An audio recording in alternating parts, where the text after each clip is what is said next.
to a video stream. What do I do? Video stream if you want to. Yeah, you have to forget it. Yeah.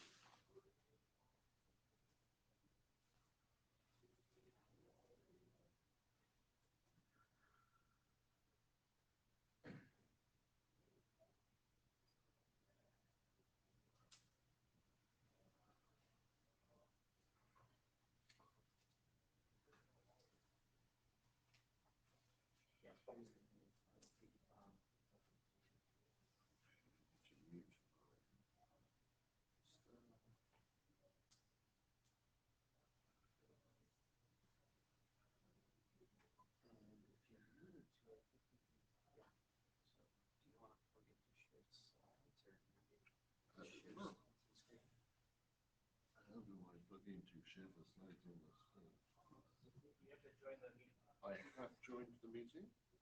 You're recognized as a chair. I am recognized as a chair. I am not sharing anything. That's why. What I have to do is to do the sync slides thing. Always remember to do the sync slides button. It's just Reload feature material.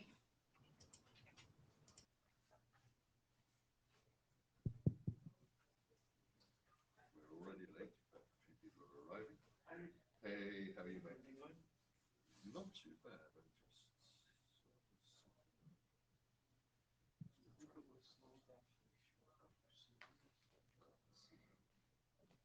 share preloaded slides. Share. Sorry? Ed isn't coming. Ed tested positive last week, so he's hoping to drive down on Thursday if he's testing negative. But he's here already. Yeah. Good morning, everyone. Is this microphone working? Can anyone hear me on the internet as well as in the room? Good morning, Rick. Yes, I'll take that as a send. Good morning, Ed. How are you today? Better. Good. So just as a little bit of background, Ed was hoping to be here in person, but due to the vagaries of COVID, he will be remote, which is unfortunate for some of us who wanted to say hello to him, but it sounds like you're better. Well, definitely on the mend by the sound of it. So we don't have a great number of people in the room, but we have a fair amount of people online, which is great. Am I close enough to the microphone? Just an audio. I'm going to handheld and pretend this is some kind of like community disco wedding thing. Okay. I'm not. I promise not to sing. So I think we should start because we're a little bit late already. We've got a few people in the room, but we've got quite a few people dialed in, which is great to see. Just as can I make these slides move through? There we go. So I will start the session by just talking about the note well, and Ed, please just jump in, unmute your mic and shout when you need to. A note well, I'm assuming many of you have already attended an IETF meeting before and familiar with the note well. If you have not, I recommend you take your time to read this carefully. This is also available online for your reference, but the long and short of it is anything you say at the microphone or within the chat is a disclosure. So be very careful about any IPR you wish to discuss because you are disclosing it and making it public as you do so. The fine details, I am not a lawyer, are carried in the various PCPs. I recommend if you are uncertain to read this carefully and ensure that you're not going to make some terrible mistake and get in trouble with your sponsor's lawyers. Moving on. Meeting tips. So most of you have already managed to dial in remotely, which is great to see. I don't know how you get to see this if you are struggling to get in, but they are available through the data tracker. So I'm assuming those people who are struggling to get in can find the information on how to get in. In-person participants, can we request that you use the in-person tool? It's great on a phone. There are QR codes liberally scattered around the room. If you scan that, it will take you straight to the relevant meeting. In-person tool, which allows you to put your hand up and join the queue, and therefore we have one queue synchronized between remote participants and in-person participants, which is great. Also, try and mute your microphone. Let's try and avoid the embarrassing feedback and all that kind of stuff you get with remote participation. But after 2.5 years of COVID, I think we're all pretty savvy with dialing into meetings. Next up, for those of you who can only access the slides and can't hear me, there's not much point me saying this, but the agenda is visible through the data tracker. That's the URL for it. Important information on how to join the Meet Echo. Seems a little bit ironic to show it through Meet Echo, but it's there. And most importantly, if you are struggling with Meet Echo, there is the URL for how to get fixes for it. Hot tip, put some emergency message, including the word Meet Echo, into the chat, and they are pretty quick at responding to you through the chat if you are struggling with video or audio. So moving on, our agenda. We originally asked for 2 sessions, 1 hour and followed by a 2-hour session, because in discussion between Ed and myself and various others, it was felt that it would be productive to have more of a working meeting to talk around the very broad topics of naming and addressing. I think between many of the participants in the working group, we're starting to condense around some basic ideas around naming and addressing. We don't have any drafts in progress on this. It would be great to get some drafts here, but before somebody really puts their neck out and starts writing an extensive draft, I think there's some general nervousness about understanding the full scope and where everyone else is thinking. So the idea originally was we'd have a 1-hour session just to talk through the status of the documents we've got, and then a 2-hour workshop. Unfortunately, we were unable to get both sessions, so we are compressing it into 1 session today. So the idea is we will go through the various documents and some questions to the working group from the likes of Keith Scott and CCSDS, and Scott Burley will also be talking through his thoughts about naming and addressing and what he's collated from his conversations with interested parties, and that should kick into the naming and addressing workshop, which we will reserve the 2nd hour of the session for, minus 5 minutes of open mic at the end. So what's next? Okay, so we always need a minute taker. Adam's put his hand up already for those who can't see. But it is a shared note-taking system. It's integrated into Meet Echo. It's pretty good. Please don't just rely on Adam to do all the typing, because that's a bit unfair. And most importantly, when you state your name at the microphone, if Adam has missed it and misspelt your name or has misquoted you, just double check that he's got that right, because people talk fast and people get excited, hopefully. Other reference, mailing lists. You should be subscribed to the DTM mailing list if you want to hear the meeting conversations that are happening. And if you need to contact the chairs, we have an @IETF email address, which will contact both Ed and myself. I will pause here to say, Ed, is there anything else you want to add? Because I am just talking at the moment. No, so I can, I just want to make sure you can hear me okay. My mic volume is all right. Yep, all good. No, I think that's a good intro. I'm sorry I couldn't be there in person. And I just wanted to take a moment and talk a little bit about the CCSDS and the SIS-DTN working group. And maybe we can use that as a roll into our first set of presentations and discussion topics. So for those in the IETF who are unaware, the CCSDS is the Consultative Committee for Space Data Systems. And it is a standards organization, a peer standards organization that builds standards for space. And in that organization, there is also a DTN working group chaired by Keith Scott, who is here today. One of the topics of conversation and areas of overlap in these 2 working groups is how much of the DTN ecosystem and the DTN architecture is shared across space and terrestrial use cases, and what pieces of this are specific to space constellations, deep space and near space exploration versus those that are more general purpose. And as you can imagine, when we start talking about in pieces, naming and addressing, quality of service, resiliency, custody transfer, and so on, there are questions relating to are there niche cases for space that require their own solutions or their general solutions across? To that end, there is discussion about how much of the standards are done 100% in the IETF as RFCs versus what pieces are done in the CCSDS as books. So sorry for that reprimer. Maybe that's already known, but maybe not everyone online is familiar with the CCSDS. But to that end, CCSDS asked if they could come to this meeting and spend 10 or 15 minutes and talk through some of the areas that they believe exist in an overlap, and to understand from a working group perspective here in the IETF whether we agree or disagree with some of that. So with that as introduction, I would invite Keith Scott to join in, and we can start sharing his presentation slides and start his set of discussions. Awesome. Can somebody there push the slide?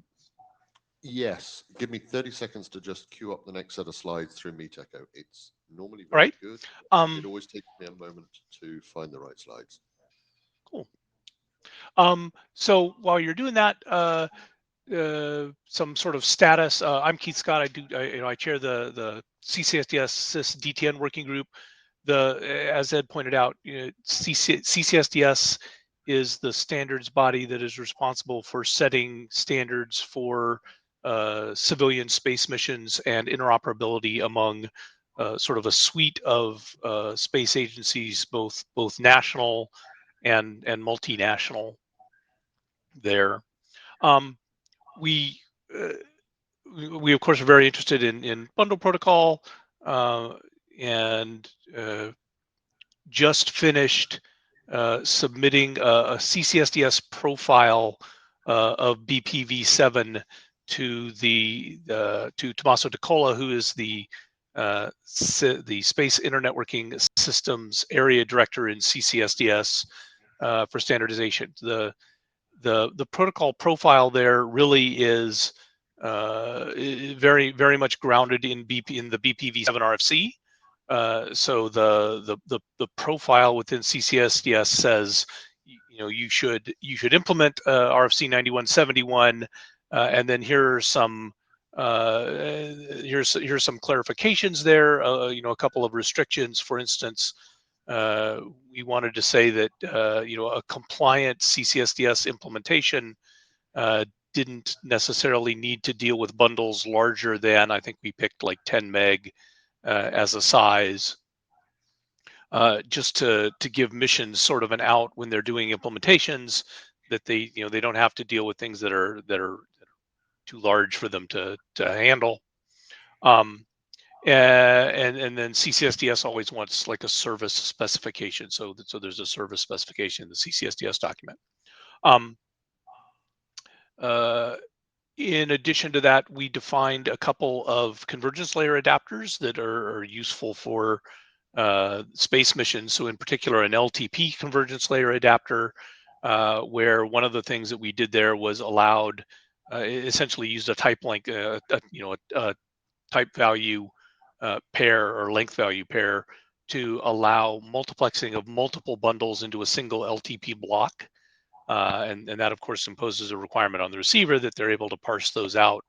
But essentially, a CBOR unsigned integer followed by a bundle, CBOR unsigned integer followed by a bundle to make things work out there. One other thing that is sort of a working point between, I think, between CCSDS and the IETF is not just sort of where the points of overlap are, but the timing of various needs. CCSDS has got a couple of missions now that are using BP.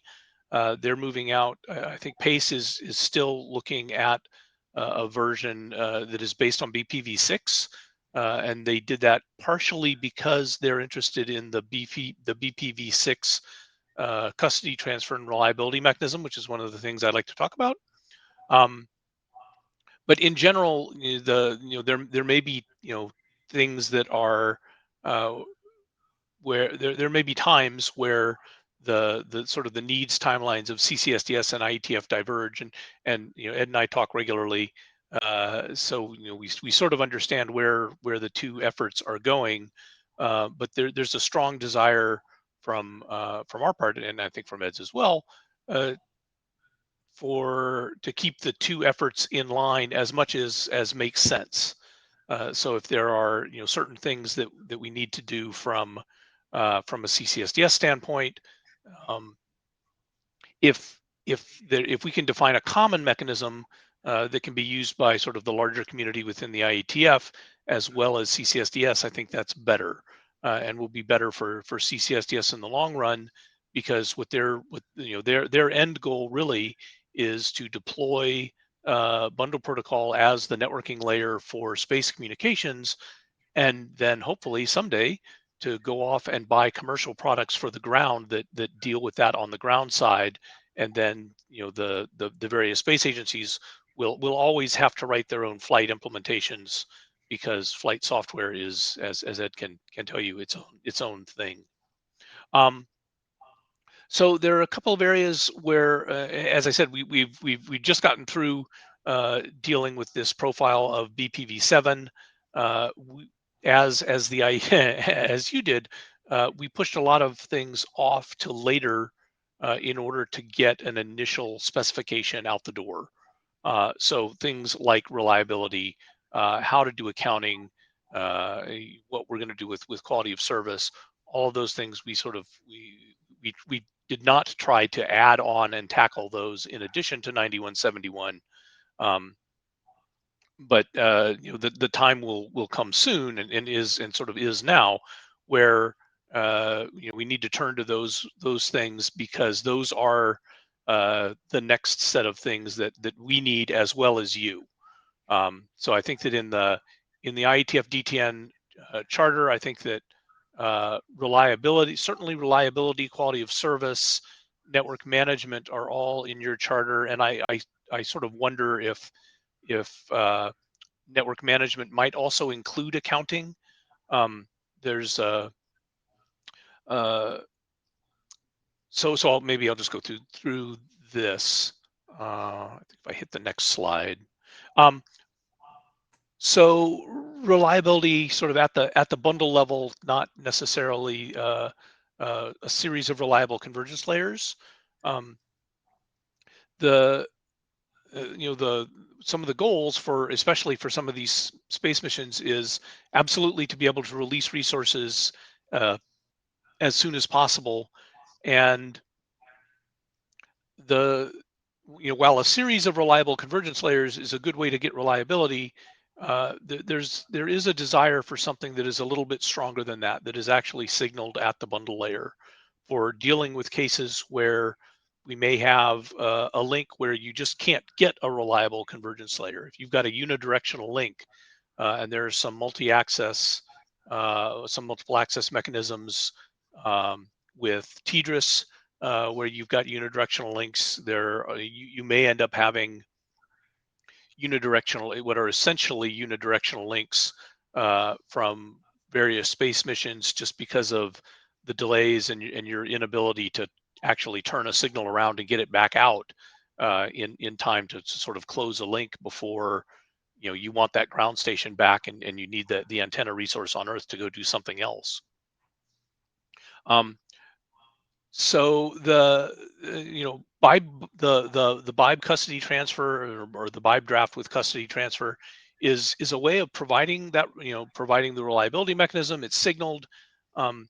There's ESA has the European Space Agency has expressed a desire for a capability that is more akin to the way things were done in BPv6, where the bundle sort of carried with it natively a request for a reliability mechanism. ESA also has some thoughts that sort of blend reliability and this accounting notion together into ways that they might be able to do more bit efficient, essentially something that is akin to the aggregate custody signaling mechanism that was used implemented in ION and used for the International Space Station, developed for ISS.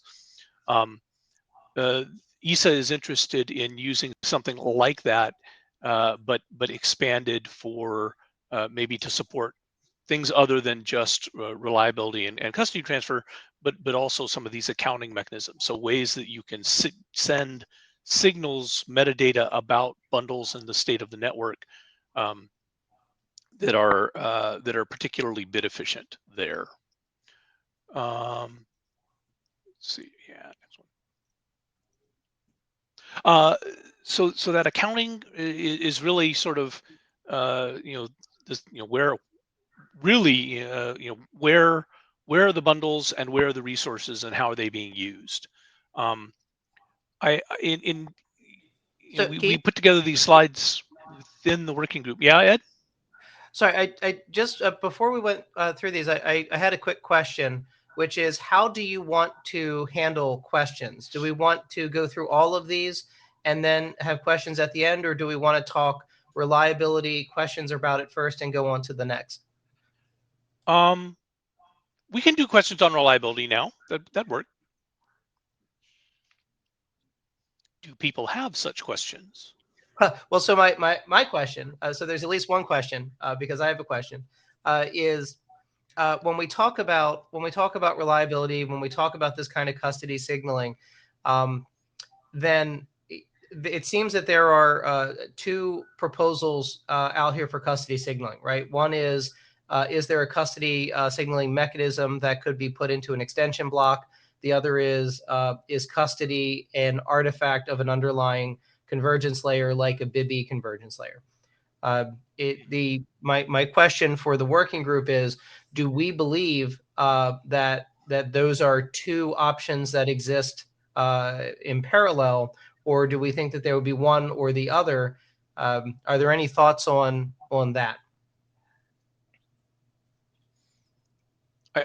So my thought is you always have the option of reliable convergence layers. So it almost can't be one or the other, because you're always going to have the question is really, do you think that you're going to architect your network in such a way that you always know that you're going to have that series of reliable convergence layers? Well, maybe two questions. First is, do you need reliability do you want reliability of the network from bundle protocol to be a service that's provided? And if so, do you think that you will always be able to architect your network in such a way that you have reliable convergence layers along the entire path? Over. So can I just jump in a second? I joined the queue. From my perspective, even if you have reliable convergence layers across the entire end-to-end path, I still think there has to be some signaling somehow at the bundle protocol level to say, I need you to use those reliable convergence layers in case an individual BPA has a choice between a reliable and an unreliable convergence layer at a certain hop along that path as the bundle transits. So I think it has to be explicit in some way, either through BIBI or through having some signaling, conceivably both if there is interest in doing both. But I think it has to be explicit. It can't just be implied that, oh, I have built my network entirely out of reliable convergence layers, therefore everything will be reliable. Because not all traffic needs to be reliable. So I think that you will solve one specific use case, but at the IETF, I think we need to consider slightly more generic solutions for some of these things.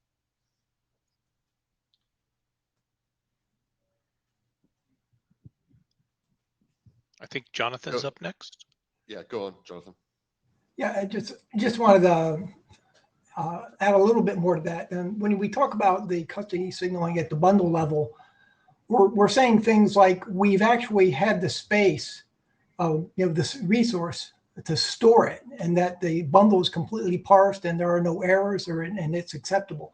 You can't get either of those kinds of things with a reliable convergence layer. The convergence layer just says, I got a bunch of bits, and they're the bits that were sent, but it doesn't tell you that I was able to actually store that bundle, or the bundle parsed completely without errors or exceptions of any type. So that's the kind of thing in the space community we're looking for, that the data is completely intact and I'll be able to store it. And so the previous node can now release it. Say that node is a small rover that wants to get its data reliably back. And once that is the resource is freed on the rover, it can go about doing its normal thing, capturing more science data or doing whatever. So that's one of the underlying rationales where we're really interested in getting reliability at the bundle level. And I agree with Keith in that all these are options. Bundle level reliability, convergence layer reliability are things that we should allow in the protocol. Go ahead, Scott. Just for notice, I locked the queue here because I'm trying to keep. This is a really useful discussion about reliability, but I don't want to eat the entire session about reliability. Yep. And with my chair hat on, I think much like we're going to tackle naming and addressing in a slightly workshoppy manner here, I think I'm hearing a lot of opportunity for good discussion about what do we mean by reliability. So I know people have got valid points, but let's just cut the queue at this point. Carry on, Scott, and Brian just jump in. Right, just very briefly to go to your point. Can you hear me? Yeah.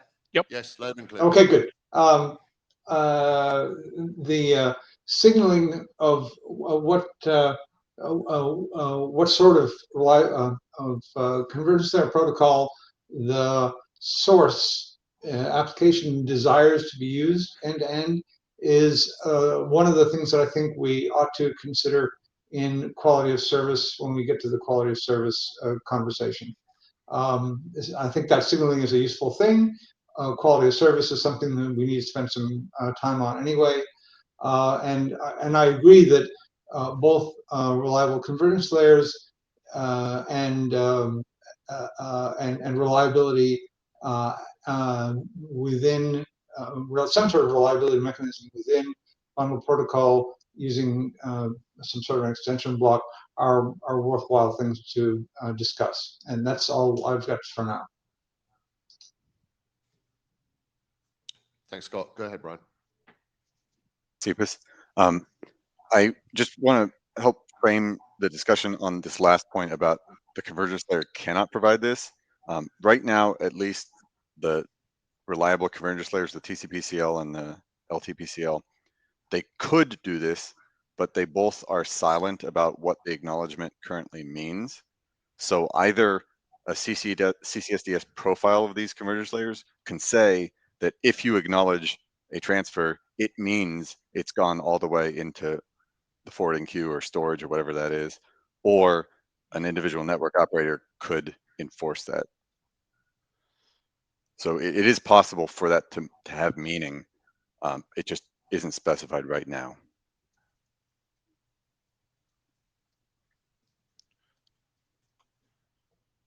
Thanks, Brian. Go ahead, Ed.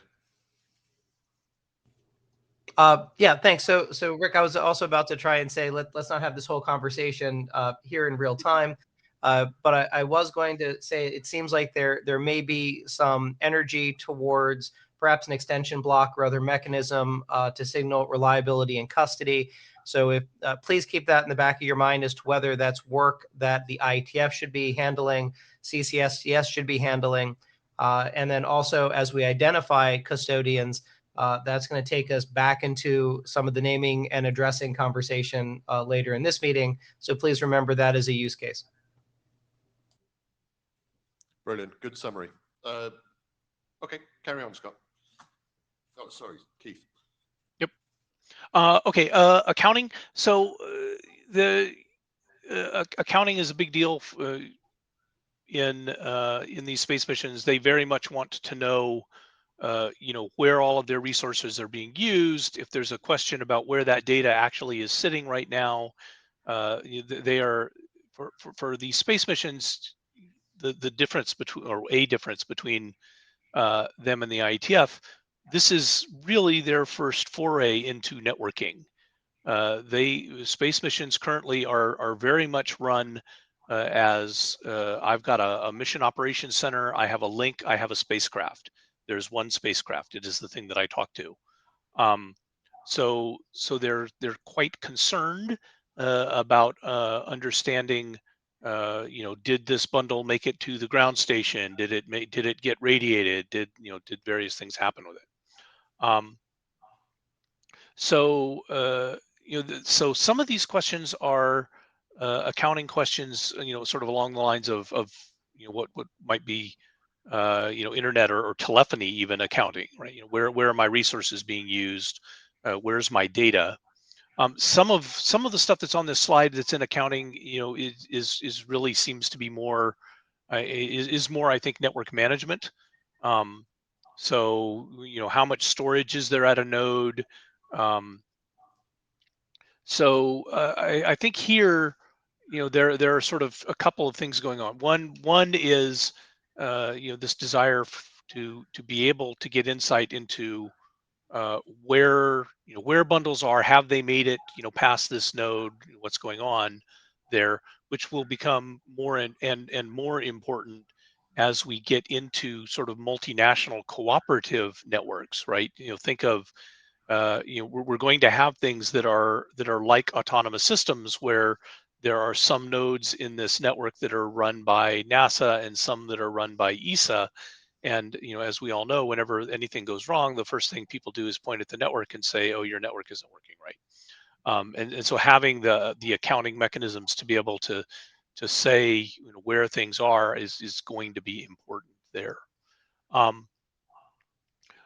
One question that I have is whether or not, so that's one bit. The other sort of more network management, more directly network management bit, is state of nodes, where you may be asking things like, how much storage does this node have? How many errored bundles did it receive?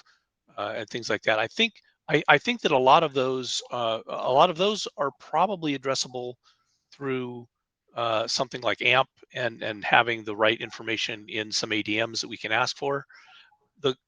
A big question that I have is whether or not the sort of the first of those, the sort of real-time accounting needs, things that you might get from the bundle status reports, right? So we have this bundle status report mechanism. The part of the reason that we don't really want to use that operationally is it introduces the potential for there to be a lot of overhead in the network, and you would have, you might need to carefully craft rules saying who is going to send various status reports when. And even if you do that, if you're traversing a chunk of like the terrestrial internet, then where you're not in control of those bundle nodes, then you don't get to say whether or not they will actually generate the status reports. And the fear there is maybe not so much that they won't generate them, but that they will, and that those status reports then go back to some space asset, and chew up a lot of very expensive and scarce resources on the way there. So a question that I have is, if you look at this slightly differently, I wonder if AMP and the network management capabilities might be configurable in such a way that we could use them to generate some sort of network management, if we define the ADM the right way, some sort of network management message for, I saw a bundle that looked like this that went through me. So I'm going to jump straight in to answer that, and then I'm going to let Ed probably answer it much better than me. From my perspective, status reports really are control plane inbound signaling, really to try and keep the bundle forwarding process working correctly. What you're talking about here is very much statistics about the smooth operation of your part of the network as a whole, which is a very valid request and needs to exist. It just needs to exist. It's sensible. So I would suggest that the DTN management stack would absolutely be able to collect and aggregate these statistics and generate them as reports using what was called AMA, AMP, etc. So there has to be a clear separation between, we don't just use status reports and use that as the signaling mechanism. It's got to be done through that common management infrastructure, which tackles the issues around not having that end-to-end connectivity at all times, flooding out of traffic, intentional transmission of when that data is important. But I'll let Ed explain that in much more detail. Well, so exactly right. And what I just wanted to say here is we did have some of the DTN network management stuff on Charter for this meeting, but given that we were 2 hours and not 3 hours, we wanted to make sure that naming and addressing went first. Generally, in IETF and CCSDS, there is an understanding that some level of local autonomy is needed in the management plane to do exactly the kind of things, Keith, that you're talking about, which is to make decisions about, well, ultimately to make decisions about self-configuration, but also to understand when you need to do reporting, particularly if you are starting to queue and store and forward reports for others while you don't have connectivity. The area where this may be overlapping with IETF and CCSDS, or that's the overlap, the area where there might not be overlapping with the IETF and CCSDS are questions about the on-the-wire encoding of this kind of autonomy model. And so there are questions that we are addressing in the DTNMA document, the informational RFC around this, related to whether, in the IETF, do we use something like CoAP for the encoding of these messages, and do we use sort of a different encoding for areas that don't want to be or can't be running CoAP? And I think that's going to be sort of the hot topic at the next working group meeting and the mailing list to kind of catch up to it. But I think the autonomy model, the data models associated with it, and the use cases for what we want to do for this kind of accounting and intelligent local accounting are going to be shared across. So hopefully that's just a little bit of a preview. Awesome. Sorry, Keith. I'll add one last point. I can see an ops AD in the room, so there is a liaison between this working group and the larger network management area within the IETF to make sure that we are fitting in with best practice from the IETF based on many years of running, managing, and monitoring networks. So we have access to that wider depth of knowledge within the industry so that we can bring across best practice and align what we're trying to do with, and trying to avoid the mistakes that other people have made in other areas, and not just invent our own processes that miss out some of the subtleties. So we have I think that's the one advantage of the IETF, is that we have access to this depth of knowledge in a broader area. So I'm kind of looking at the AD at the moment saying, this is where we will liaise with you guys to make sure, to double check our homework. Yeah, so Robertson, Cisco, Ops AD. So yes, that's helpful, and I think that's the right sort of attitude to have and direction. So I think we can certainly try and get the sort of cross-pollination of reviews and ideas and things as necessary, and make sure that everything's sort of working together as possible and reusing bits that we can. I know there's some different requirements here in terms of handling things. Things don't just work the same way, but there are certainly be areas of that which we probably can leverage and use sensibly. Brilliant, thank you. Carry on, Keith. Cool. Awesome. That is the bulk of what I think we really need to talk about right now. There's a couple other things that were on that first slide relating to QoS and priority, which we're going to talk about later. The only other item that was there was one thing that we did within CCSDS, and sort of as a measure of expediency when we did the BPv7 profile. We also defined a separate UDP CL, which is different from the one that's in RFC 7122. Essentially, just the dirt simplest UDP CL that one could come up with. There's no notion of keep alives. It's just one bundle, one UDP. I think that for the cases that we need, that will serve us really. If if there's some need to incorporate that into some other document, then obviously it is so simple that it hardly bears mention in that case. But that does exist in the context of CCSDS for anybody who is interested in it. So Keith, on And that point, I'll just jump in again. Sorry. Yep. I know Brian Cepos is looking at updating the UDPCL as a BIS document. I'm interested if he wants to let us know how he's getting on with that, but it's not critical. But if CCSDS has a specific use case for a very ultra lightweight CL that they want to quickly knock up, specify, and standardize, that's absolutely fine. It's the nice thing about having this kind of and it isn't a formalized API, but that kind of separation of responsibility between the bundle processing and the how do I move these bundles between point A and point B at the equivalent of the link layer. There's no problem. If you want to liaise and unify onto what we're working on and give us input, that's also fine. So I don't see this as a contentious point. Awesome. I'll get with Brian and figure out what he's doing there. So we've got Eric in the queue. Sorry, Keith, let me hold on. Sorry. Sorry, Eric Klein, Illyria. I wanted to ask the CCSDS UDPCL, how does it handle MTU issues? Or are you assuming that you can always put a 10 meg UDP packet? A 10 meg bundle into the UDP packet? Yeah, we assert that you've got to fragment the bundle in order to fit it into UDP datagrams. Fragmented at the IP layer then? Fragmented at the bundle layer. At the bundle layer. At BP. Okay. Yeah.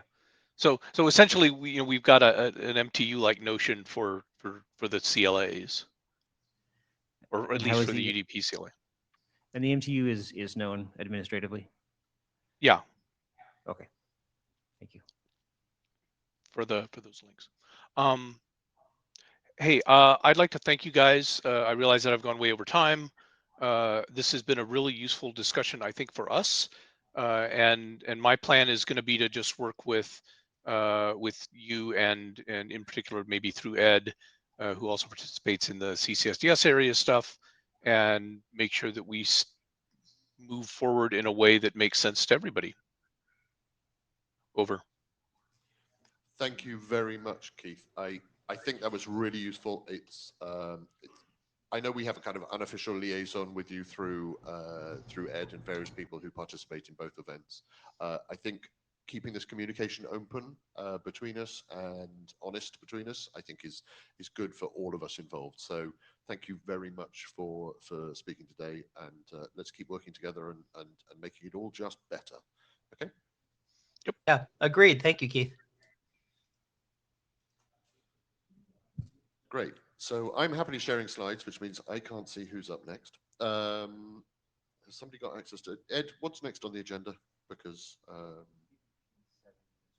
certainly. So next on the agenda, we have Brian Cepos. And even though it's listed as 2 agenda topics, there's a single consolidated slide deck to talk about 3 things: administrative records, the Cose BPSec security context, and then some thoughts on neighbor messaging, which will then lead us into Scott, which will then lead us into naming and addressing. Perfect. Thank you, Ed. Go ahead, Brian. All right, thanks. All of these topics are going to be pretty short. I want to skip through them and really get feedback. That's the goal for presenting this. So the first topic, and all of these things have roughly been presented previously. So what I'm trying to do is get a little bit of more conclusion on some of these. So on the topic of the administrative record types, this is roughly the same information as presented at the last IETF. And the idea is that there was a little bit of a gap left from RFC 9171 that there's an IANA table of administrative record types. It was not updated for BPv7. And the point of this draft is to make those updates so that it's consistent with BPv6 and V7. And there was another comment to explicitly say that there's no change to the registration procedure, which is a reasonable thing to state. It's not a change, so it's just making sure that the reader is aware that there is no change. And what it looks like, it boils down to this updated set of IANA tables. And the kind of feedback that's wanted is, first, it would be good to get this adopted. So this is a request for a call for adoption, and also a request for, assuming it is adopted, that there's more comments on the document, like, should this be 2 tables? Should this be 1 table?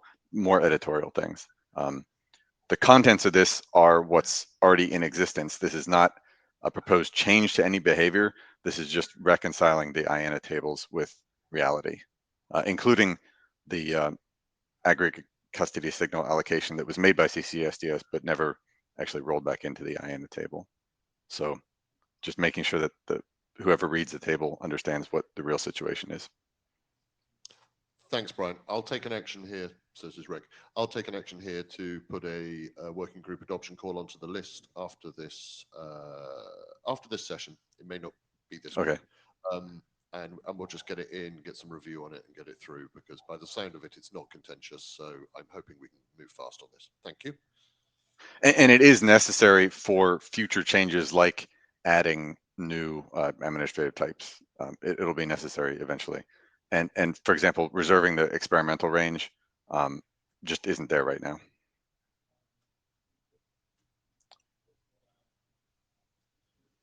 Like, for example, the ACME document and the BIBE document would need code points. Next topic, again, hopefully short, the Cose context.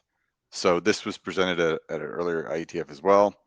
And the idea here is that the existing RFCs define a default security context that is very focused on symmetric keyed algorithms. It does exactly what it needs to do in a narrow scope, but it doesn't handle any notion of asymmetric keyed algorithms, or more broadly, any PKI integrated security. This was something that was brought up by the IETF sector in the BPSec review, and it was also something that was presupposed by existing NASA and IOAG future architectures, that PKI is what's going to be used for integrating disparate networks. And right now there isn't a mechanism to do that. So this proposal is saying we want to use this pre-existing structure and algorithmic processing, which is CBOR object signing and encryption, Cose, and put it into BPSec. And the idea here is then that we're going to embed Cose as a BPSec security context. It occupies 1 code point because different Cose messages have different code points that they self-distinguish. They can be used for signing. They can be used for encrypting. And there's some additional technical details in here for deduplication to avoid having a lot of duplicate data within the security context data. And Cose itself is a roughly compressed storage of the security data. And then part of that is to propose for this interoperability security profile that includes symmetric keyed algorithms, and then on top of that, asymmetric and also PKI facing algorithms. So the end goal of this is that you can just use existing BPSec fundamental structure within a PKI and with existing tools that handle Cose. So Brian, Rick again, just a quick clarifying question. So do you have a draft for this? And is it, because I've just had a quick look at the data tracker documents, has it expired, or you haven't put it through to DTN? Has it gone to Cose? It's expired, yeah. Right. Okay. So your intention is to send out a new update to reinvigorate it and ask for working group adoption. Is that the plan? Basically, yes. Yeah. That if there's any comments against the existing behavior, I'd like to get some feedback, but also know that it's feedback that would be directed towards a working group document. Okay. To that end, given it's expired, and you don't, from what I can hear, you don't have any edits in order to put out a new version. Can you send a link to where it lives, because it's difficult to find it through the data tracker as a casual Sure. working group attendee? So just to say, it's here, please can I have some review, and we'll try and reinvigorate it and get it adopted from that point or whatever. Okay. Okay.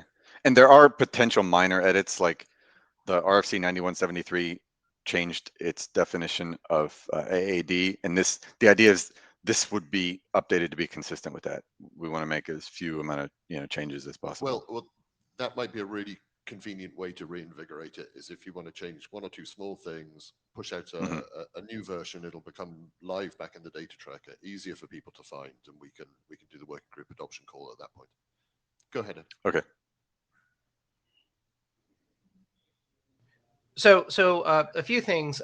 One, without my chair hat on, I just wanted to say that I'm personally supportive of the work, and I think that getting some additional BPSec security context defined is a great way of starting to think through how we use and the possibilities for the BPSec protocol itself. I also know that there are security contexts being talked about as being standardized in CCSDS. With my chair hat on, my question is, has anyone in the Cose environment reviewed this document? And could we, between now and the next IETF, if they haven't been able to review it, could we get a quick review of it? Maybe, as Rick suggested, after a minor edit to resurrect the document, so that going into 115, we know that we've gotten that extra review. Sure. Ed, I had. Sorry, Brian. Ed, I'm going to just, I think before we can reach out to the Cose group, I think it's probably worth us adopting it first, because it seems a bit odd to ask the Cose guys to have a look at something that's an individual draft. I think it will be a lower priority for them. But I think we can move fast on this, and I think it's valid to get early review on this. So I completely agree, and I personally, I'm happy with adopting this document as a working group document. Okay. In the past, I had brought it up, I believe, on the Cose mailing list, and like Rick had said, just as an individual draft, it wasn't very much of a focus for anybody on that list. Cool. Let's move on, Brian. So okay. So those two topics were more focused and more concrete, requesting of adoption. This next topic is more speculative and more asking for comments, and it's a bit of a broader topic. So the general topic is in neighbor messaging, and more specifically neighbor discovery, in support of one of the working group charter items. And the current charter has neighbor peer discovery as a milestone. There's an existing experimental draft from the IETF called IPND that does its job in a narrow scope, and it lacks some things that a full-on standards track protocol would have, like extensibility and security. And what this proposal is pulling together is to be able to say, we want to not have to reinvent extensibility, not have to reinvent security, and reinvent some of these things. So the idea is that we want to make use of what's already present in the BPA and BPSec. So the idea here is that BPSec already provides a way of doing message authentication, and potentially in the future signing. And BP already provides things like lifetime limitation, hop limitation, and convergence layers already provide things like unicast transfer or multicast transfer. And so the idea of this is saying that there is this new thing called a neighbor message, and it is a bundle with a specific bundle destination, and it has a certain amount of security that has to be applied, but it's not proposing new mechanisms, just mandating uses of existing mechanisms. So I'm going to skip through a little bit of content just for the sake of getting to some feedback, if there is any. But the idea here is that a neighbor is a one-hop destination. It's some peer that's directly reachable through a convergence layer.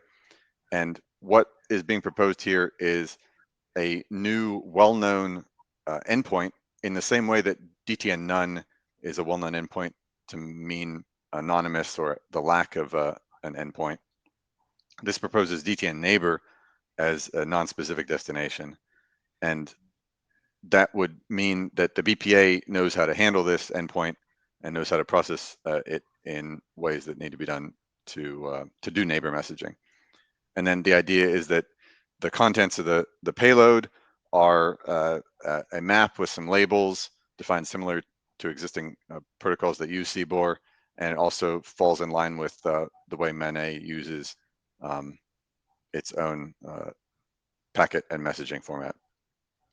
And this would say, use these existing bundle lifetime previous node hop count blocks to control processing. Don't invent any new extension blocks here.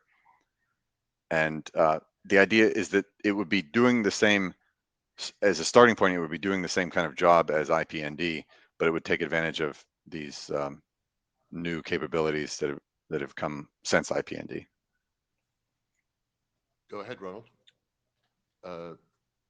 So we're blessed to have a MANE working group chair here to offer some feedback. Hello, Ron Linfeld. Yes, I'm a MANE chair, but this is a more heads-off comment.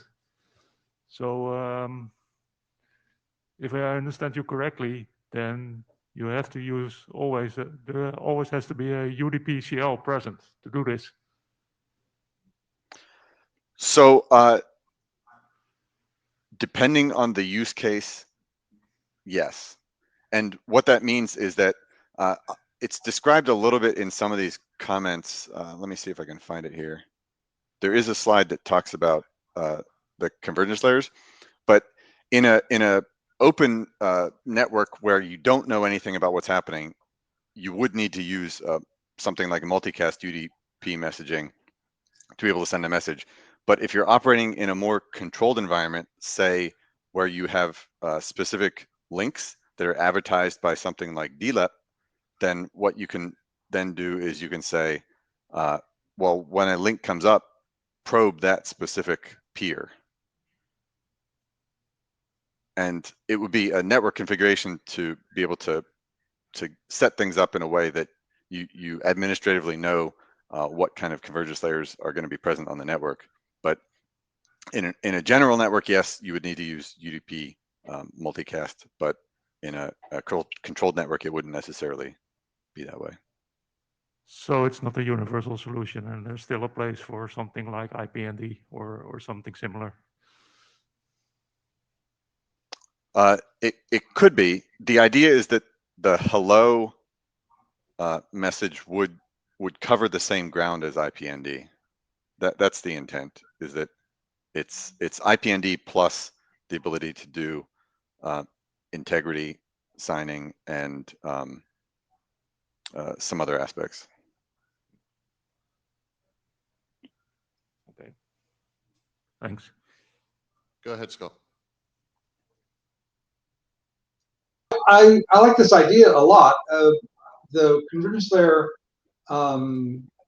aspect of it, I think is still, it doesn't seem quite right in my mind. What I'm thinking is that these conveying these messages in bundles is cool because it would get the right information to the bundle protocol agent. I think it would be simpler and cleaner, maybe, to add something additional here, which is essentially a discovery convergence layer adapter that has any number of different underlying link service adapters of its own, so that bundle protocol doesn't have to like deal with a million different things in order to handle these things. And I'm thinking here of LTP as a model. We run LTP over UDP. We can run it over space protocols. and all of that complexity is bundle protocol is shielded from all of that stuff by the standard LTP protocol functionality. I think if we had a neighbor discovery convergence layer adapter that that shielded BP from the details of how something is going to talk to it, then BP could stay simpler. The convergence layer structure for the network could be simpler, and the link service adapters underneath this neighbor discovery convergence layer protocol could be adapted to whatever the network that the subnetwork that the node lives in can sustain. So I would like to propose that we interpose a new neighbor discovery convergence layer protocol to convey these messages. Thanks, Scott. My comment is, I'm afraid I'm going to disagree with you, Scott. I don't think this needs a new convergence layer, and I like this. I think what I think is the most elegant part of this, apart from, yeah, we need a standardized way of passing around the neighbor messages, and yes, Mane has done a lot of work in this area, and there's a wealth of experience we can look at there. The DTN : neighbor, I think that's very clever. So you can formulate a bundle and address it to, I need to address this to my one-hop neighbors, and then leave the internal implementation of the bundle processing agent to say, I know how to resolve that name to whatever convergence layers I'm running, and whatever those convergence layers understand by how to get things to a one-hop neighbor. I'm running DLEP on a couple of these physical interfaces, and I know I'm going to run I've been pre-configured to run a certain CLA on top of that. So I can use that signaling to say, oh, now I can transmit this bundle to my one-hop neighbor.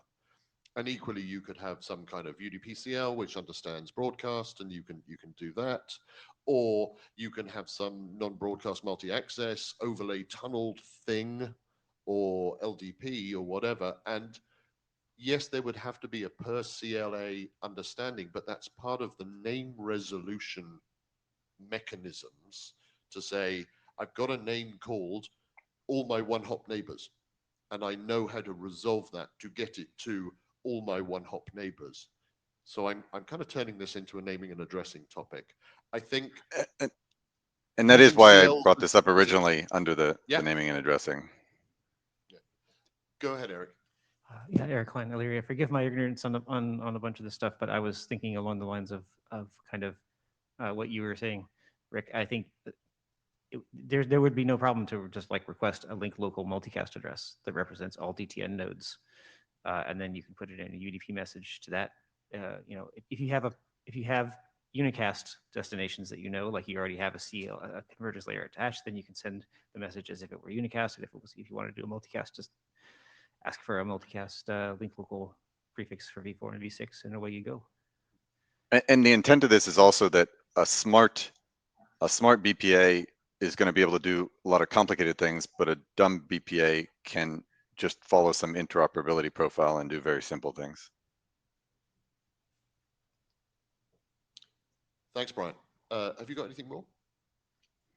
I have some other slides that I can skip over for the sake of the details, but there is a separation between, I'll just mention the separation between this hello message content, which mimics the kind of content of a hello NHDP kind of Mane message that just says, here's who I am, here's my identities, here's some cryptographic binding of those identities, here are the CLs that I'm actively using, here are the CLs I'm listening on. Here, like the idea is that this is more extensible content, and there can be again an interoperability minimum for this thing, but the idea is that definitely it's a place to put vendor and specialized extensions to expose whatever needs to be exposed for doing handshaking. Go ahead, Ed.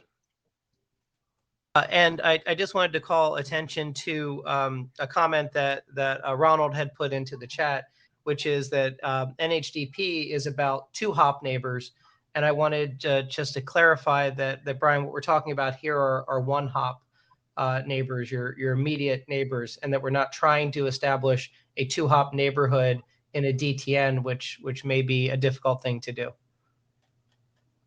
Yes, yeah. So Brian, That's correct. second question, sort of prompted by Eric slightly, is have you got this as an individual draft in any form? Are you in the process of writing this up? No, so it exists. There's a link at the last page. This link exists as a standalone, not a data tracker document. It has missing sections. It's not complete. This was put together as a kind of a touchstone of, is this worthwhile, without spending too much time on the details that have to be present for it to be a full document. But So if there's enough interest, then yeah. So my question is, this is on charter at the moment. Are you looking for collaborators to, because I noticed this would be your third ID you would be committing to get ready. I'm looking at people like Ronald, who has previously expressed a real interest in neighbor discovery, but I know this has had some discussion amongst today, and I know people have talked about this before. Would you like some collaborators to help make this move forwards? Yes, definitely. Okay. Sorry to push on time, but go ahead, Ronald. You're in the queue. I would certainly be willing to review whatever you write. I cannot really commit to contributing a lot of text at the moment, but I will review. Okay. And it really only exists as a concept right now. It's not been at all work done to an actual detailed level. But if you are able to access the PDF from the data tracker, then this link will yield you a document to read.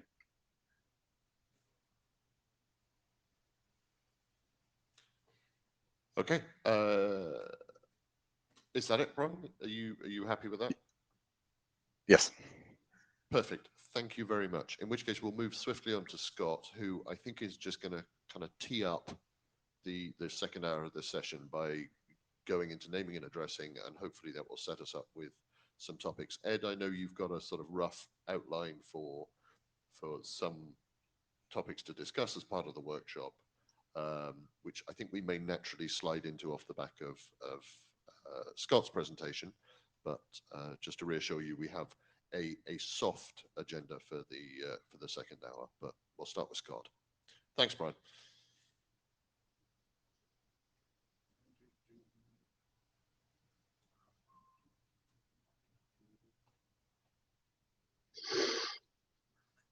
Okay, shall I start? Go ahead, and you have control of the slides as well, Scott. Okay. Oh, how do I advance the slides? If you float your mouse down to the bottom of where it shows on the screen, a little I see. Got it. Okay. Okay. I'll try to go quickly because I know we're running short on time. What I will assert here is a couple of definitions that people will undoubtedly take issue with later on. I'm going to assert that a name is a character string that identifies a thing of some sort, distinguishing it from other things of the same type. So you have scientists. Well, the names that distinguish different scientists might be, for example, Max Planck, Marie Curie. The names of things that are of type movie, you might have, for example, Citizen Kane and The Godfather. Location is a type of thing. It's a different thing from state machine. It is a point in some sort of space. So, for example, the Pyramid of Khufu resides at some point in the space defined by the latitude and longitude on the surface of Earth. The state machine that is driving this particular display it resides in a space that is the internet, which is located by its connectivity to other state machines. That's the topology of the network. An address is the name of a location. A node is a state machine that resides at some location in a network, nodes, names of nodes and names of locations are both names, and they're typically associated because a node typically resides at some location in a network.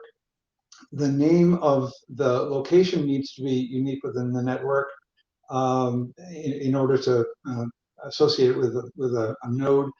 The node has a name, and that name also needs to be unique among nodes in order for messages to be directed to that node and rather than to some other node. Among the properties of a node are the node's name and its address, which is the name of its location. And at any moment, there's an association between the name of a node and the address of the node, which is the name of the node's location. If the node's location never changes, then you can sort of take a shortcut and you can use the address as the name. For example, if you send a letter to the White House, it'll go to the President of the United States. You don't have to say this is to the President, it's the location is enough.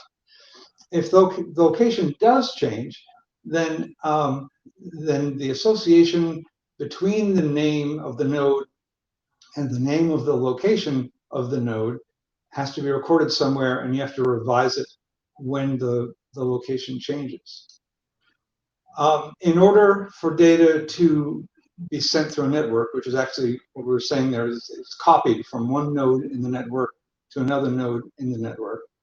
The data has to first arrive at the location at which the destination node resides, and then be delivered to the node at that location. And we do that by forwarding the message along a route, which is a continuous succession of connections between neighbors, which are nodes whose locations are topologically adjacent. Their locations are connected. That's what being a neighbor is, really. In the internet, the IP network locations of nodes don't change often, and the propagation of information about those changes is really rapid. So the source node, if a source node is sending data to some destination node, its knowledge of the destination node's address can be used to direct the forwarding of the packets that are destined for that node, because the source node's knowledge of the address of the destination node is likely to be correct. The location of the destination node changes infrequently, and if it does change, you find out about it pretty much right away. So the number of packets that are forwarded on this basis along obsolete routes is not significant. You don't have to worry about it happening in the internet. In DTN, that's different. In DTN, the BP locations of nodes may change often, and in particular, the propagation of information about those changes may be really slow. So the source node's current knowledge of the address of the destination node is less safely used to direct the forwarding bundles destined for the node. The forwarding may take so long that the node has changed location before the packets can be delivered. This is where we get the idea of late binding. The problem here is that information about a change in a destination node's location may be getting propagated through the network, but hasn't made it all the way to the source node. It may be only part way along the path to the source node. Some other node may have the most current information. And so for this reason, what we do in DTN forwarding and when we're forwarding a bundle is we use the destination node's name to look up its address, because it could be different from what the source node might have thought it was. So this is late binding. So for this reason, the destination that we encode into a bundle really needs to indicate the destination node's name rather than its address. The name is always going to be reliable. It's going to be, the node's not going to change its name. That's its identity. The destination, the address of the destination node may not be reliable at the time the bundle is sent.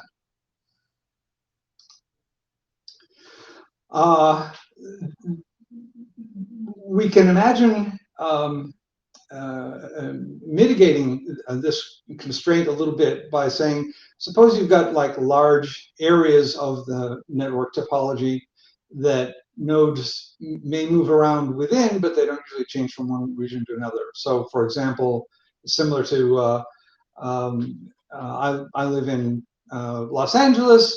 I might move to San Diego, but that's all California, or it's all United States. So if you address if you add, for example, the name of this large region like UK to the destination of something, well, that part of the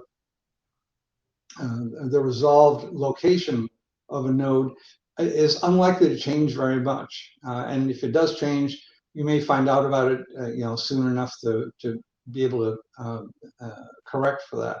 So that would limit the scope of the location lookup, the late binding function, to be within that broad region, and that could simplify some things. So in that context, supposing we have that kind of mechanism, how do you get it to the edge of the destination node's region? How do you get it across the region boundaries until it gets to the region within which the destination node resides somewhere? And the region concept that we've been working with in ION recently is, suppose that you have got multiple regions. Each region has a name. Each region has a location, same as a node has a location. The location of the region is within a tree of regions, and you can think of it as a network of regions. And there are passageway nodes that connect the nodes of one region to the nodes of adjacent, and there's neighboring regions, and those are nodes that are located, and they have locations within both of the two neighboring regions. So a bundle in that case can reach the destination node's region by being forwarded from one passageway to another through the tree. So how do you know which passageway to forward bundle to in order to get it to its destination? Yeah, Rick? Scott, can I ask a clarifying question here? So Sure. I completely understand, well, I think I completely understand what you're discussing here, and there are two ways to view it, and I'm interested to see which way you're looking at it. One is to say, this is effectively subnetting. So I'm saying, although there is mobility amongst the nodes within a certain space within my topology, it's reasonably localized, so I can make a rough decision to say it's going to be down that side of the tree, headed over into that region, and you'll find it over there. So the later lookups will with more accuracy find it. So okay.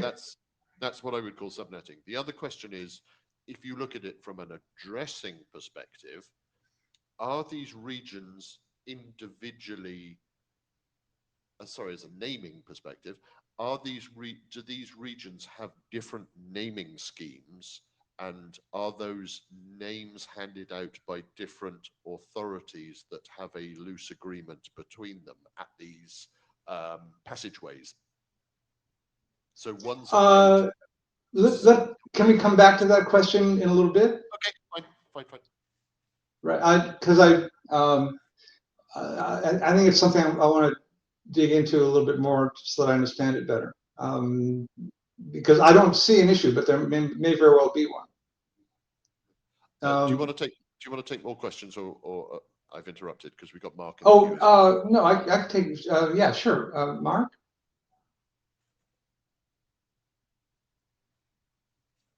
Hey Scott, can you hear me? Yes. Okay, so can you go back a couple of slides? I just have a quick question about something that you said about the regions. Yeah. How far back? I think one more. Maybe one more.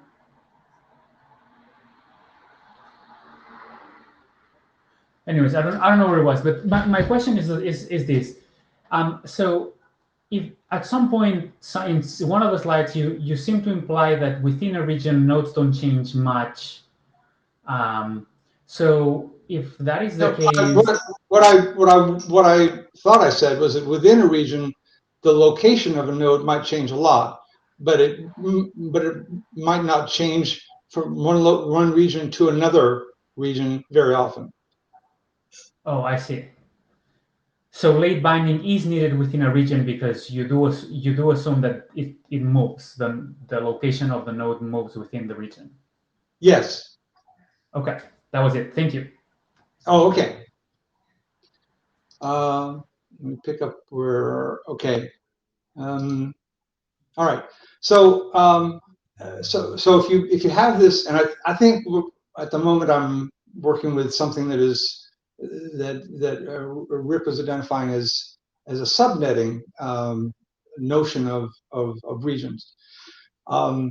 So one way to make that work is to have management of the region tree. Have a global authority that manages the region tree, and announce the region tree topology to every new node when the new node is instantiated, and communicate changes in the region tree topology to all the nodes in the network, so that every network knows the topology of the region tree.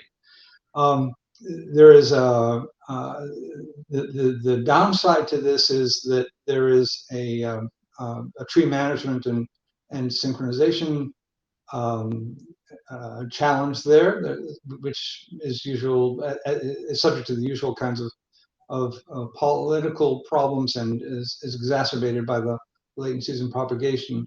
But it's a familiar sort of thing. So we do something like that on the internet. It's just slower. Scott? Oh, sorry, I just wanted to call attention. We do have another question in the queue, so I wanted to not get too far ahead. Oh, yeah, sure. So yeah. John, go ahead. Hi, Scott. Can you hear me? Not very well. Let me turn up my volume a little bit. Okay, not sure which mic I'm using here. I got a couple of them, but my question is: do you anticipate regions to be predefined, or are they dynamic? So dynamic. And as a region, okay, and a region is a going to be predefined by a location. The notion that we've been working with is, because it's based on contact graph routing, but it's extensible to other kinds of routing approaches. But in the contact graph routing context, a region would be coterminous with and identical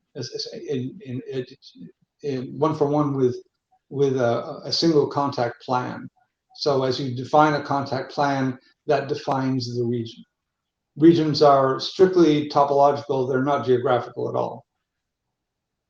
Okay, so technically, if a node, let's say that I was flying the space shuttle to Mars, on my way out, I might be part of one region. When I get out there, I might become my own region, and then ideally, you might not be moving to a different region until you got to your final destination, right? That is, the region could extend all the way from here to Jupiter.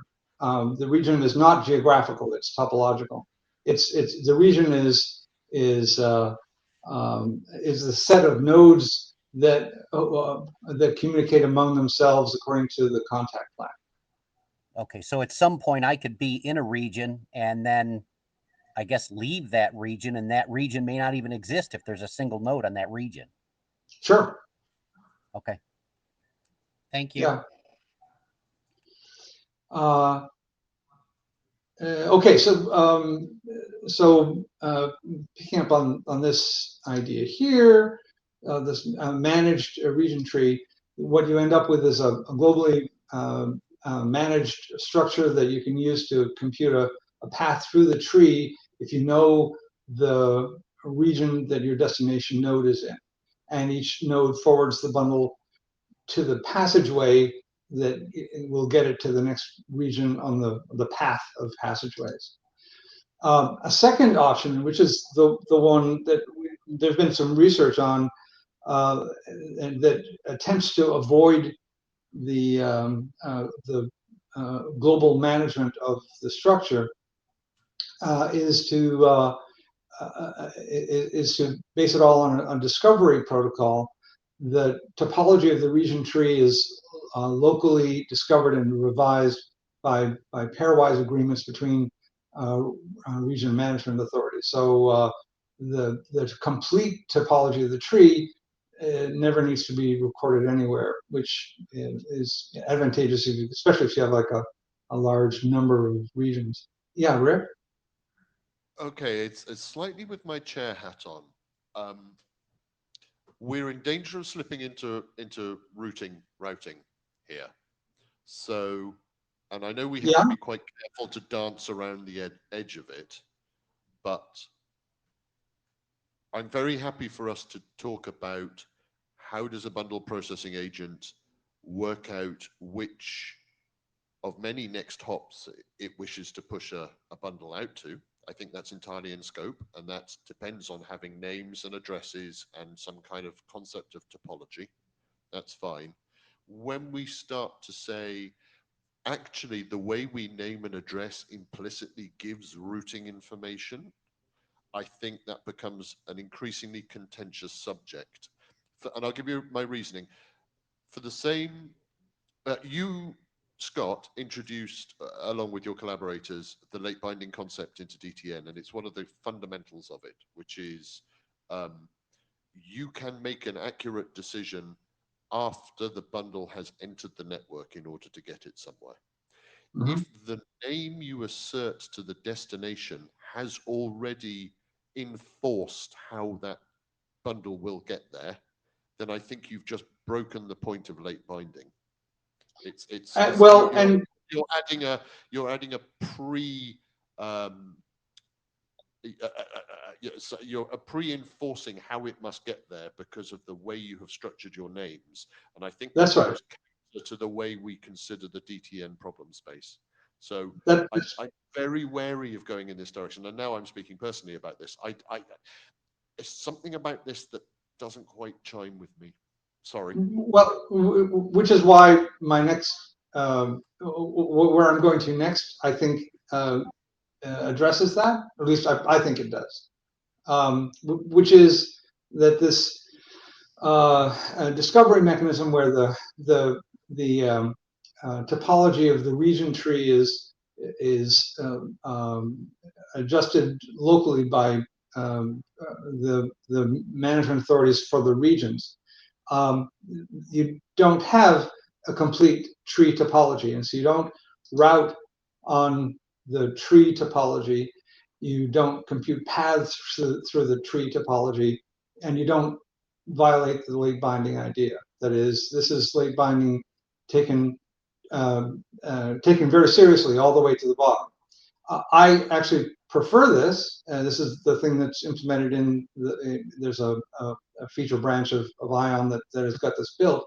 I think it's a better way to go, but it is it's a less familiar model, as I'll get to in a second, and on that basis, it may be that people are more comfortable with a sort of a hybrid approach where you can compute a route through a known topology of regions, and then you do late binding discovery within the region. I'm not going to say I like that better. I think it's in fairness to people who have proposed this. I wanted to identify it, and that's really what I was doing just a moment ago. So Scott, sorry, Rick yeah. Again. Yeah. I understand the difference between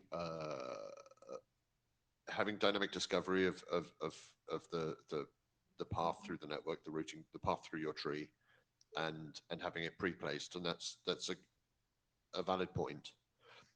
But I still, to me, I think you're describing the name of something as go here, then here, then here, and you'll get it there. And I really am not. And I need to get to the end of these Oh, I'll to shut say up. how I'm not doing that. So the advantage here of going with this automatically evolving tree is that when you encode the destination, if it's a globally managed region tree, you need to include in the destination the name of the region that the node resides in, so that you can do this computation. If it's an automatically evolving region tree, then you don't. The destination is only encoded as the name, and you're late binding all the way. These would be, in my mind, two different endpoint ID definition schemes.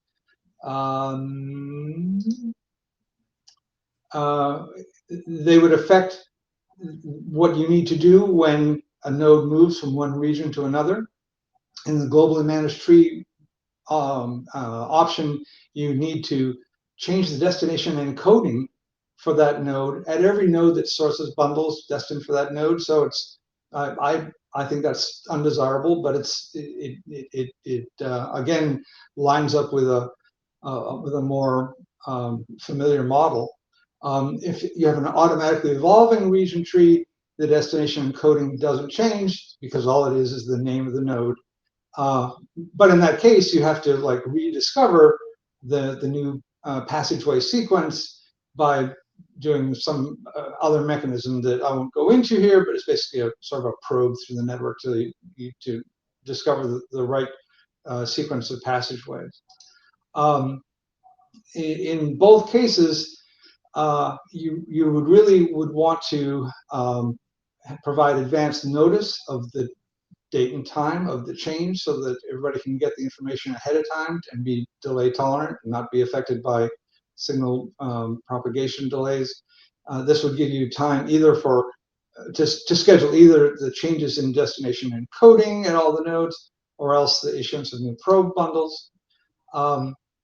And summing up, I think this globally managed region tree is a familiar model. It imposes modest additional overhead. There's some additional administrative complexity. Not my favorite, but it's, you know, in fairness, we should consider this. I prefer the automatically evolving region tree, late binding all the way down. No additional overhead in data traffic, but during path discovery, of course, you have to get the information discovered in all the appropriate places somehow, and so there needs to be some discovery protocol activity to make that happen. I think that can be, depending on how the regions are managed, I think that can be modest, but that's a fair topic for discussion, and that's the end of my slides. Thank you, Scott. I'm going to come back with a personal comment again. I think the summary slide's really useful. I think the second bullet describes my personal understanding of what we're trying to do in terms of forwarding and routing in complex networks. So that this is kind of how we've built the internet. Okay, let's not get caught up in locator ID separation, etc. But fundamentally, the paths across the network change over time. We have protocols which update what those next hops actions that should be taken by the routers within the network. So that allows you to have that evolving. And you could view a topology as a tree, but it's probably a more complex, hopefully acyclic graph. Your first point could be a very interesting short-term compromise, and it's more of an open question to the working group, or whether that would be something an organization like CCSDS would be interested in, where there would be a new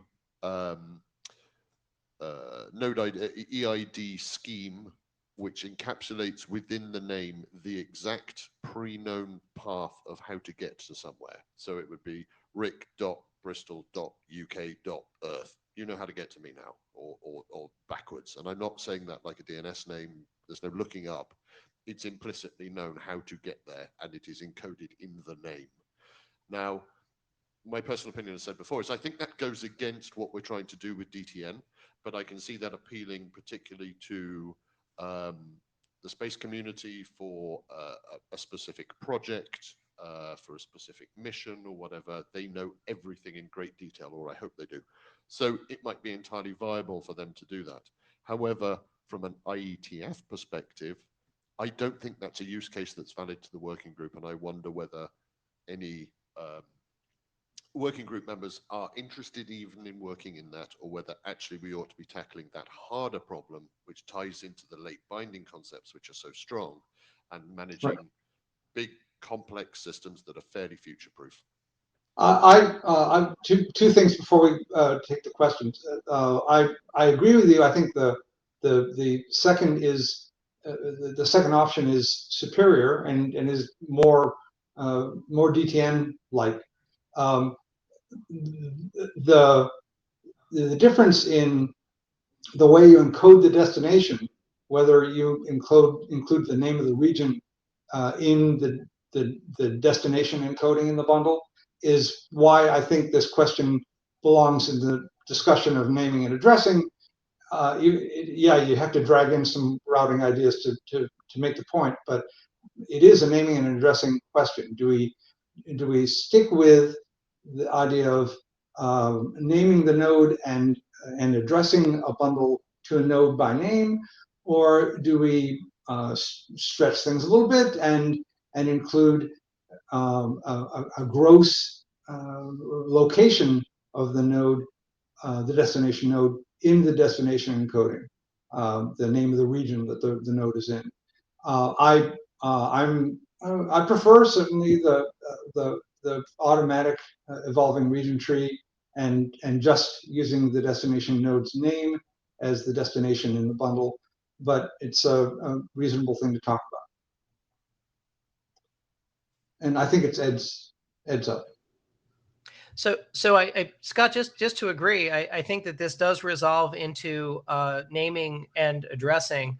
The question that I have, and maybe after Eric comes after me, we can get into this as the discussion is, how does this imply format, structure, restrictions on the names?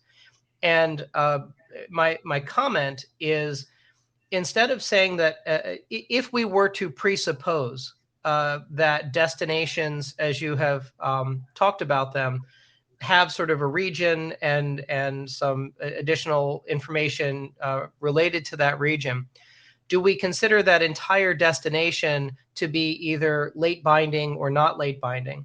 Or within the structure of a destination, do you say if you have a region ID, the region ID is not a late binding concept? And the internal to the region piece, that may be late bound, and because we've structured the destination itself, do we treat different pieces of that destination differently from a binding perspective? Is that what we would need to do to make something like this work? For me, the key question is whether or not there's any topological information of any kind in the encoding of the destination.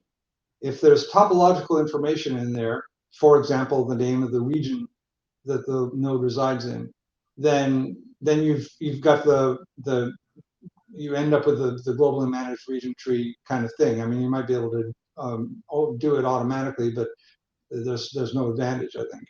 You need to do things like when the node changes regions, you need to tell everybody in the network that the node is in a different place, and the encoding of destinations needs to change. If you omit all topological information from the destination, which is to say the name of the node, the unique identifying name of the node, and nothing else, then you avoid all that. There is there is a cost to that, which is that then you need an automatic mechanism for discovering the paths through the region network. And I will say tree because I am convinced that a tree is a much better way to do it. But if you can accomplish that automatic management, pairwise management of the connections in the tree, then I think that approach is is superior. There's less thrashing in the network.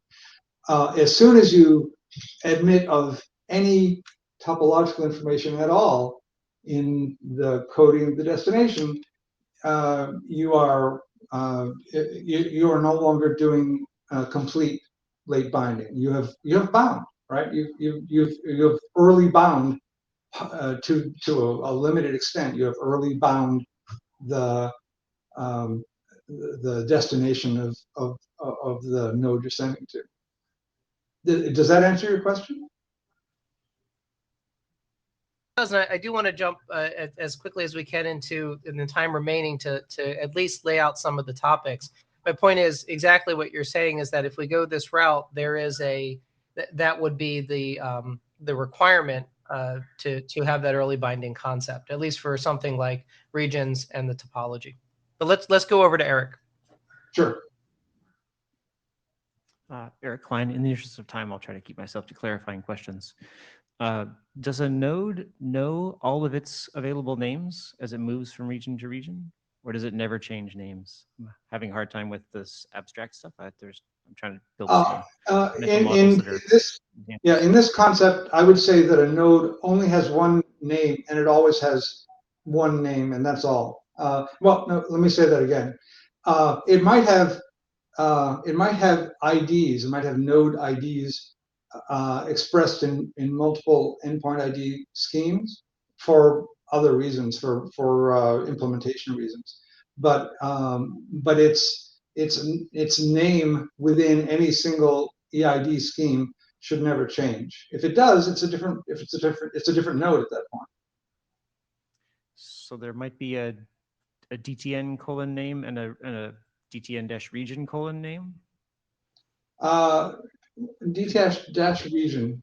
I'm trying to understand. When you say DTN-region, do you mean region literally, or do you mean DTN-XYZ region, DTN-WQR region? Perhaps either. I'm trying to build some sort of a sample thing to like grab my head around, because all of this stuff on the slides is pretty abstract. Yeah, that would be an interesting way to do it. You could say, I'm sending this node to node ABC, and I'm sending it to its identity within region so and so. Whenever it's in region so and so, it's available. It's possible for it to be delivered there. And if it's not in region so and so, then when I send it there, it's not going to get there. I would need to think about whether there's an advantage in doing that. My instinct is that I don't see it as being advantageous, but that I should think about it. I'm just trying to understand some more. Thank you. I'll save the rest. Go ahead, Jordan. Hi, Lee.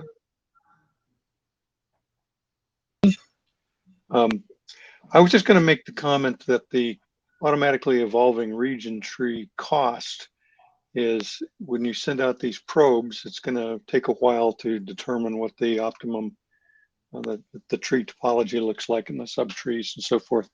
And in interplanetary networking situations, that may be totally intractable. If it takes 40 minutes one-way light time to get to Mars and 40 minutes back to find out which relay node you need to talk to get to a local Mars region, by the time you formulate your plan to go ahead and use that probe to send to that particular passageway, that particular probe, the orbiter might be on the backside of Mars, and you've completely missed your opportunity. So we need to be careful about thinking through the delay part of delay tolerant networking. And that was just my comment. Yeah, I completely agree. I think the way that this thing would have to work is that things like which side of a planet you're on and so on would not be region scale considerations. Those would be considerations for late binding within the region. That a region would be something that a node would not casually or frequently change. That is, you don't casually or frequently move from the United States to Portugal. If you did it, it would be a big deal, and there's definitely an overhead in making that happen, and that overhead is incurred rarely enough that you can tolerate some suboptimal network performance while it's going on. That's the idea. So, Jordan, I would consider that topic to absolutely be routing and therefore slightly out of scope for this. But yeah, everything you've highlighted are absolutely good considerations for how do we manage and maintain the forwarding information in the individual bundle processing nodes in an optimal and usable way. Scott, you and I have talked about this region concept before several times, and I think where Yes. you and I have disagreed is I love the approach, but I would like actually regions not to be topologically significant. And by that I mean talk about how you get a bundle to a direct to an end destination, but actually to be a way of subdividing the naming space so that you don't have to have the phone book of everyone in order to map a name to who the next hop, a name to route to the destination. So I'll give you a worked example. Let's say you've got a region called ESA and a region called NASA. Then both ESA and NASA can have a Mars rover called Mars Rover 2.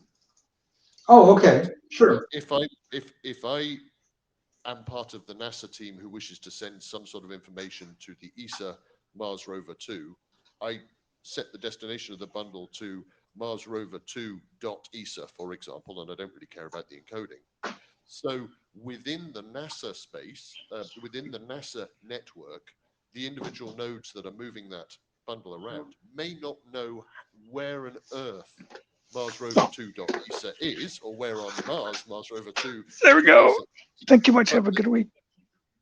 But they, well, hey, but they do know how to get something to someone who is in the ESA naming region. So they can get to your passageway, what I'd call a gateway traditionally, to say, oh, if I get it to this node, that node will be able to resolve that ESA name to something. It might be the ESA NASA gateway, and there might be a peering agreement between ESA and NASA to say, here are some gateways that have a name in both. So you can have ESA NASA gateway.ESA and ESA NASA gateway.NASA, both names assigned to a single BPA because they understand both areas. And these could be pretty fat nodes, place them in a sensible place in your network. So I'm not talking, I love your concept of regions, but I would like to divide the naming space and not the routing space into regions, because I think it's just requiring a top-down name registrar for all names of everything everywhere. And I think it gives us a lot more flexibility in terms of peering agreements and about how we build these larger interconnections between these various naming autonomously named regions. I think hierarchical naming structure is perfectly reasonable, and in fact, my preference is not to use ASCII names at all, but rather to use node numbers, and for those node numbers to be assigned in uniquely identifying, but to be assigned within ranges that are associated with organizational entities, so that the organizational entity could be inferred directly from the destination node number.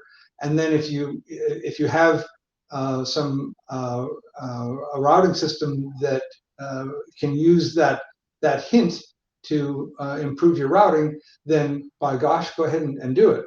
I think for I think the notion of region as it's used for routing is separately important, because you wouldn't necessarily have to base your routing decisions on knowledge of peering agreements between organizational entities that own the nodes.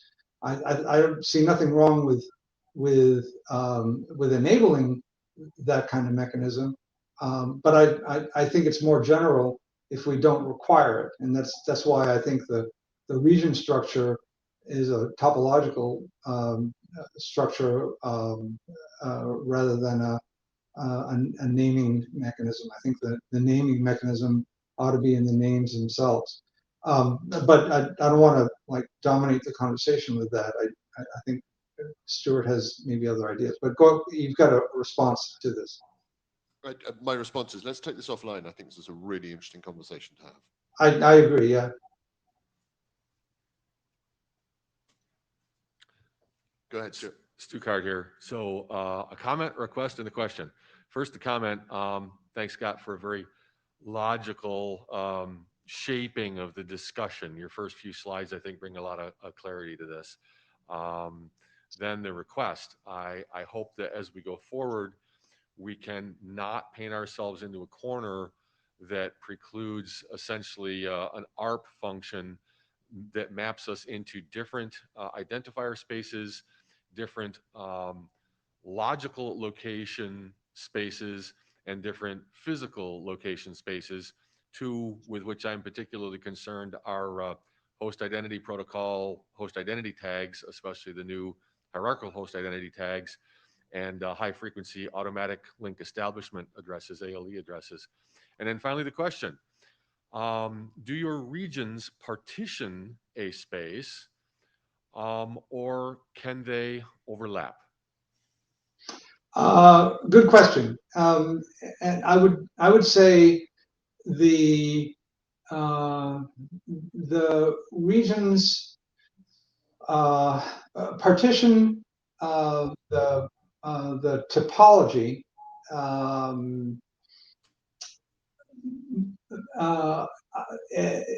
at the same time. A node can be a member of multiple regions. Every passageway has to be a member of multiple regions.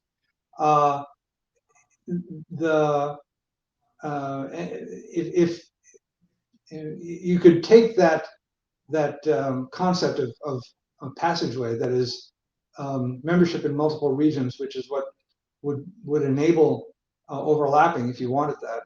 You could take that to an extreme and say any node can be any member of any number of regions, and therefore you can route in some interesting and optimized ways.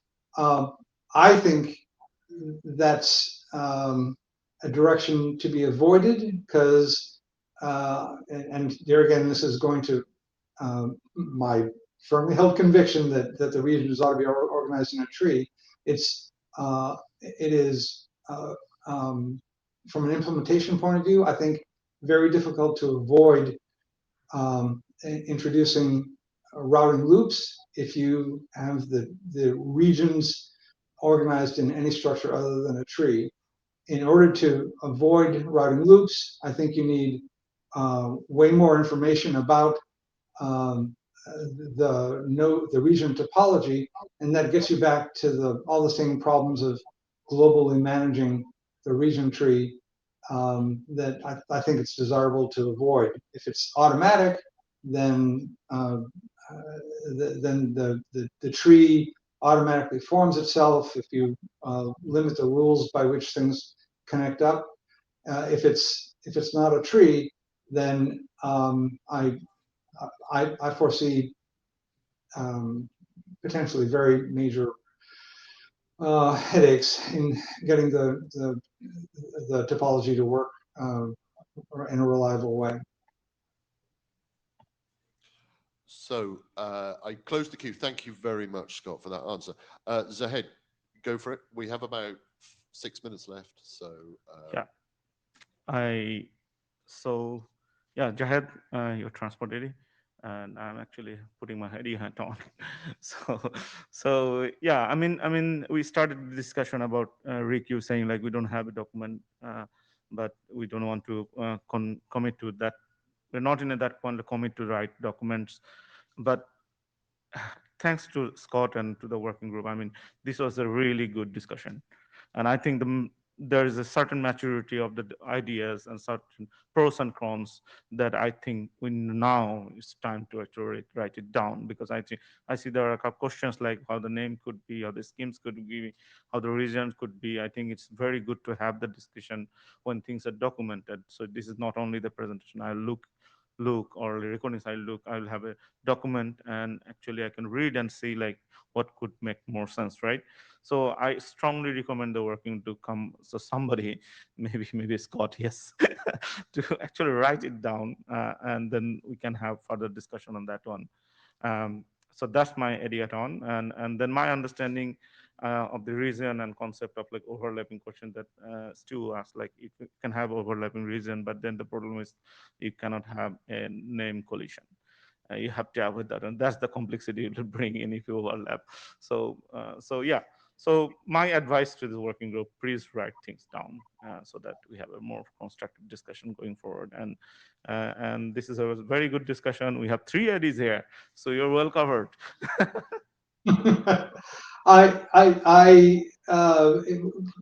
It has taken us, I think, this long to get to the point of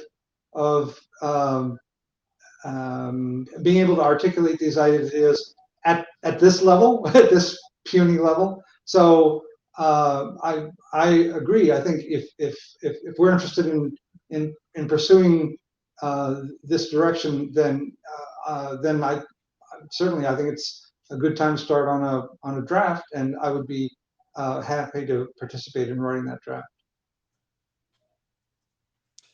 I think that's a great starting point. I take Zahed's point about let's have some text which gives us the kernel around which, the grain of sand around which we can build a pearl. It might take us a while to get there, but it means we have something to point to. Because I was looking back through the history, we had an interim on naming and addressing in May 2021, where a lot of these things were introduced, but we have many slide decks talking around this. But I think Zahed makes a very good point about let's just try and get some text there, and then we can have vigorous and practical discussion on the mailing list to really hone it down to something. I certainly agree. Brilliant. Thank you, Scott. And that doesn't necessarily mean, Scott, you have to do it. It means if somebody is feeling bold, go for it. Collate what's out there, or put your own ideas and put it in text. And there is no problem with having 3 documents that take different approaches. That's great. We can proceed in that way. We have 3 minutes left. We always try and give 5 minutes at the end of the session so that people can bring up any other business. Hint to Ed, there was the compressed bundle header registry, IANA. I'm not sure if you wanted to mention that, or if anyone has any other general topics. This is your chance to jump to the queue. All right. So while we're waiting, I'll unlock the queue. So while we're waiting for people to jump into the queue, 2 things real quick. One, observation that we seem to have no problem filling in 2 hours, and more sessions hopefully will be available to us at 1:15. The second is question: should we try and have an interim meeting before 1:15 to try and pick up on some of the naming and addressing workshop that we weren't able to get to today? To, I think, Eric's point earlier, there is a real question as to how are nodes, how are EIDs used, not just used from a routing perspective, how are they used from a security perspective, how are they used from a custody perspective, how are they used when we define contact plans or things of that nature. Very concerned about the idea that a bundle may be identified using one DTN scheme, and then at a waypoint node or at a destination, security policy or other policy may be using a different EID scheme. and what happens in those cases. I think that this is going to push us to creating some kind of structure to our EID scheme names, but perhaps not. And I think we need to understand how do we exist with multiple names for the same nodes, multiple names for the same EIDs, and what is that practical cascade into security, routing, custody reliability, quality of service, and other things. And I think until we really get a handle on that, we should not be going too deep into the users of DTN names until we get the naming itself done. So I would recommend that we have an interim meeting between now and 1:15.